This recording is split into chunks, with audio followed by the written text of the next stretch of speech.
Selamat pagi, salam sehat, salam sejahtera bagi kita semua. Siswa-siswi SMK yang saya banggakan, pada kesempatan pagi hari ini kita masih akan membahas mengenai Autodesk Inventor. Kalau kemarin kita membahas pengertian dan template-nya, sekarang kita akan membahas mengenai sketch 2 dimensi dan 3 dimensi yang ada di Autodesk Inventor. Namun, sebelum kita mulai pembelajaran pada pagi hari ini, marilah kita berdoa agar senantiasa dimudahkan dalam proses belajar mengajar. Berdoa menurut agama dan kepercayaan kita masing-masing, berdoa dimulai. Berdoa cukup. Tujuan pembelajaran pada pagi hari ini yaitu menjelaskan sketch 2 dimensi dan 3 dimensi dalam software Autodesk Inventor untuk membuat dan memodifikasi gambar Autodesk Inventor. Lalu, menguraikan penggunaan sketch 2 dimensi dan 3 dimensi pada software Autodesk Inventor. Kemudian, mengemukakan sketch 2 dimensi dan 3 dimensi dalam software Autodesk Inventor.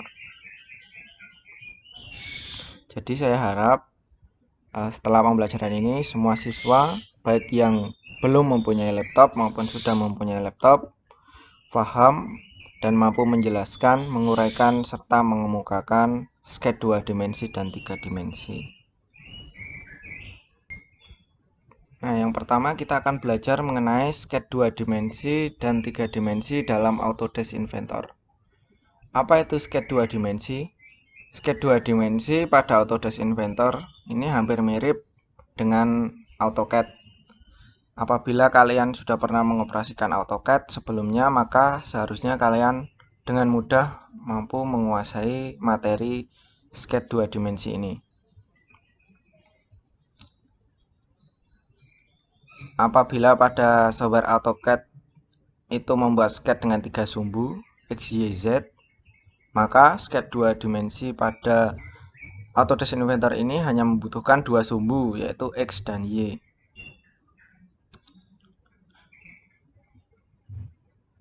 Dan ada lagi yaitu sketch 3 dimensi dalam Autodesk Inventor.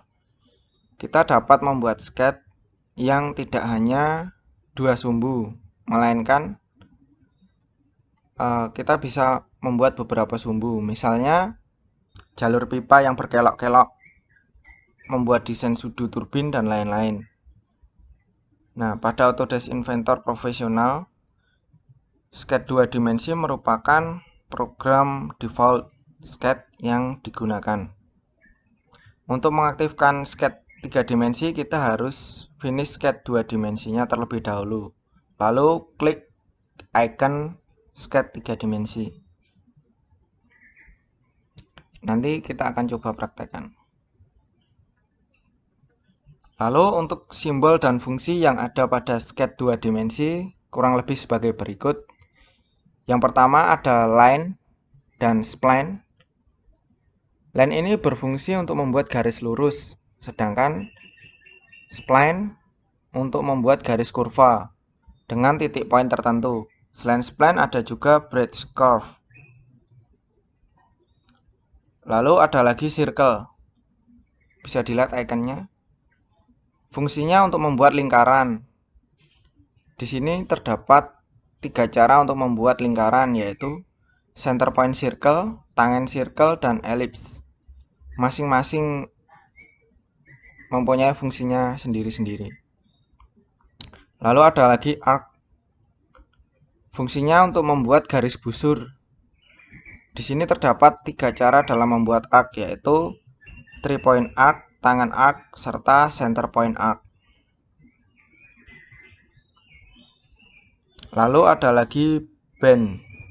Fungsinya yaitu untuk pertemuan antara 2 garis atau line menjadi cembung atau cekung. Ini hampir sama seperti kita membuat radius pada bagian pojok benda. Lalu ada lagi rectangle, bisa dilihat pada gambarnya. Fungsinya untuk membuat kotak persegi panjang atau bujur sangkar. Terdapat dua cara untuk membuat rectangle pada Autodesk Inventor, yaitu 2-point rectangle serta 3-point rectangle. Lalu ada lagi fillet. Fillet ini berfungsi untuk pertemuan antara dua garis line atau busur arc menjadi cembung atau cekung. Lalu ada lagi point. Fungsinya untuk membuat titik yang nantinya digunakan untuk lubang ataupun hanya sekedar untuk titik poin referensi saja.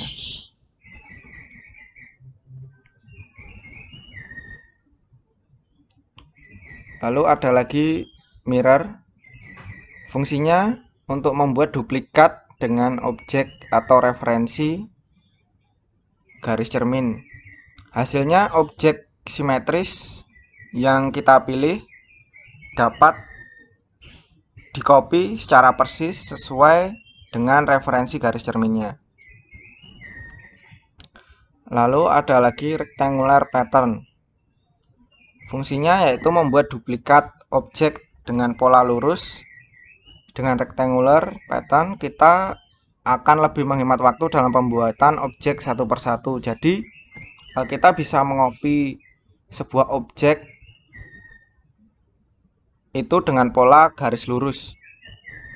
Jadi misal kita membuat lingkaran, kita bisa membuat lingkaran, mengcopy lingkaran, misal 5 lingkaran dengan garis lurus. Itu bisa kita lakukan dengan rectangular. Terus ada lagi circular pattern. Fungsinya itu menduplikat objek dengan pola melingkar. Circular pattern ini biasanya digunakan untuk membuat lubang baut. Nah, untuk circular pattern ini khusus untuk mengcopy objek dengan pola melingkar. Kan tadi rectangular pattern untuk mengcopy objek dengan pola lurus. Kalau circular pattern ini menggunakan pola melingkar. Seperti itu. Lalu ada lagi offset. Fungsinya itu untuk menduplikat objek dengan hasil yang lebih besar atau lebih kecil dari objek aslinya dengan jarak yang sama.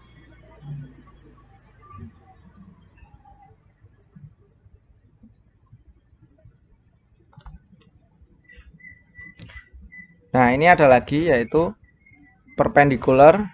Fungsinya untuk membuat dua garis yang saling tegak lurus. Jadi apabila kita membuat garis dan kita ingin membuatnya tegak lurus, kita bisa menggunakan icon perpendicular ini. Lalu ada lagi paralel. Fungsinya yaitu membuat dua garis lurus menjadi sejajar. Jadi misal kita membuat dua garis lurus pada sketch 2 dimensi dan kita ingin membuatnya sejajar, kita tinggal mengeklik icon dari paralel ini. Lalu ada lagi tangen. Fungsinya untuk membuat garis dan garis busur arc menjadi bersinggungan. Jadi misal kita membuat sebuah lingkaran dan sebuah kotak dan kita ingin membuatnya menyatu, kita tinggal mengklik icon tangen ini. Lalu ada lagi coincident. Coincident ini fungsinya yaitu membuat dua poin yang bersinggungan menjadi satu. Lalu ada lagi concentric. Concentric ini fungsinya yaitu membuat dua lingkaran atau arc menjadi satu titik pusat. Nah, di sini saya akan memberikan video tutorial penggunaan sketch 2 dimensi. Saya harap semua siswa melihatnya karena banyak siswa yang belum mempunyai laptop. Jadi video tutorial ini dapat mempermudah kalian dalam pemahaman sketch 2 dimensi pada software Autodesk Inventor. Ini adalah tampilan awal Inventor. Inventor yang saya pakai adalah Inventor 2017. Sebenarnya mau versi tahun berapapun kurang lebihnya sama ya, jadi kita mudah untuk mempelajari. Ini adalah tab menu, kemudian ini icon-icon perintahnya. Langkah awalnya kita klik new, muncul kotak dialog create new file. Ada dua templates ya, ini English dan metric. English ini satuannya inci, kalau metric milimeter. Nah, pada Inventor kita bisa membuat part, kemudian assembly, drawing, dan presentation. Nah, apa itu part? Part adalah misal seperti ini. kita membuat part atau bagian dari suatu elemen mesin. Misal di sini roda gigi, kita bisa membuat part-partnya ini. Nah, part-part yang kita buat ini nanti bisa kita rakit di monofile assembly atau perakitan. Ini contohnya, kita merakit roda gigi, puli, ada baut, mor, dan lain sebagainya. Kemudian drawing itu lembar kerja ya, gambar kerja yang nanti kita buat. Nah, seperti ini. Kemudian ada lagi animation atau presentation ya, jadi part-part yang kita assembling, kita rakit, kita animasikan. Nah, kurang lebihnya seperti itu. Kita langsung saja latihan dasar ya. Kita membuat sketch seperti ini ya, untuk dasar pengenalan kita. Langkahnya, kita klik new, kemudian pastikan template-nya di matrix, karena kita membuat 2D ya, jadi kita tetap masuk di standar MMIPT. Kita klik. Ini adalah lembar pertama dari part, dimana ada tab menu, kemudian ada icon-icon perintahnya, ada browser, ada lembar kerja untuk menggambar, kemudian ada view cube-nya. Nah, kita klik start to the sketch.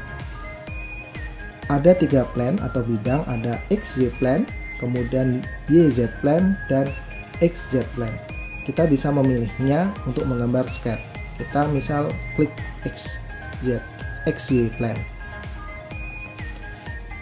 Ini adalah lembar untuk membuat sketch ya. Kita membuat sketch tadi, kita membuat ini 50-50. Jadi bisa kita gunakan line atau rectangle. Misal kita gunakan icon line, kita buat bentuknya dulu.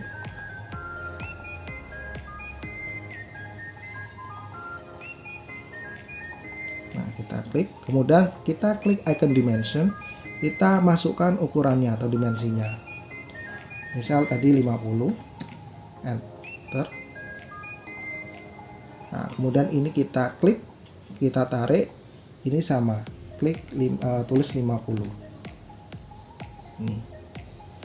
Kalau kita menggunakan icon rectangle, jadi kita klik iconnya, kita klik, kemudian dimensinya yang terblok biru itu kita langsung ketik 50, tab terblok ya, kita tulis 50, enter. Nah, bisa kita gunakan line atau rectangle. Kemudian yang kedua, bentuknya seperti ini, 35, 35, 60, 42,5. Langkahnya kita pakai line, kita klik bentuknya dulu, kita buat bentuknya dulu.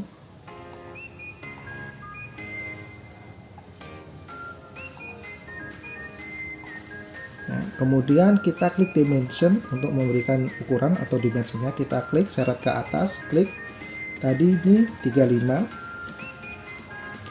klik tarik 35,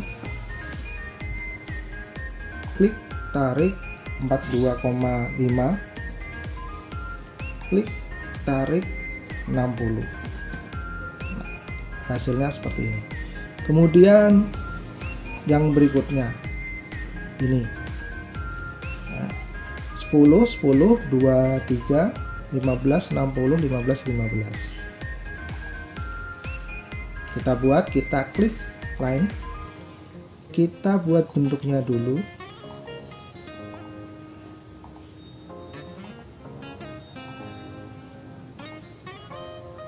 Nah, seperti ini. Kemudian klik dimension, klik tarik ke atas, klik tulis ukurannya. Tadi ini 10, ini juga 10. Kemudian ini dengan ini sama ya, jadi kita pakai constraint yang equal. Kita klik, ini kita klik. Nah, ini sama. Kemudian dimension lagi, ini tadi 23, ini 15, ini 60, ini 15. kurang lebihnya seperti ini. Kemudian yang keempat ini pasti bisa lah ya, kita langsung saja yang kelima, diameter 15, radius 15, radius 10, jaraknya 50. Nah, langkahnya kita buat lingkaran dengan kita klik icon circle, kita buat lingkaran dengan R15, enter. Kemudian kita buat lingkaran lagi, R10, enter. Selanjutnya kita buat garis, klik icon line, escape, kita klik line, kita buat garis dulu, escape. Nah, ini bentuknya kurang lebih seperti ini. Kemudian kalau kita lihat lingkaran pertama dan kedua ini belum satu garis sumbu, jadi kita klik horizontal constraint. Nah, ini akhirnya kita klik titik tengahnya dan lingkaran yang kedua klik. Nah, ini sudah satu garis sumbu. Kemudian jaraknya yaitu 50, jadi kita klik dimension, klik 1, klik 2, ini jaraknya 50, enter. Kemudian dengan icon tangan kita himpitkan garis ini ke lingkaran. Nah, seperti ini. Ini dengan di sini. Kemudian garis ini di sini, garis ini di sini. Nah, seperti ini. Baru kita hapus. Nah, cara menghapus garis ini adalah menggunakan icon trim. Kita klik icon trim, kita hapus. Ada putus-putus, nah, seperti ini kita klik. Kemudian di sebelah sini kita juga klik, ini juga klik, ini juga klik. Nah, jadi seperti ini. Itu tadi merupakan video pembelajaran yang sudah saya berikan. Semoga bermanfaat untuk semua siswa. Untuk siswa yang belum mempunyai laptop, semoga ilmunya ini bermanfaat dan dapat diterapkan di kemudian hari. Untuk pembelajaran kali ini cukup sekian. Untuk pembelajaran minggu depan kita akan mencoba sketch 3 dimensi. Sekian dan terima kasih.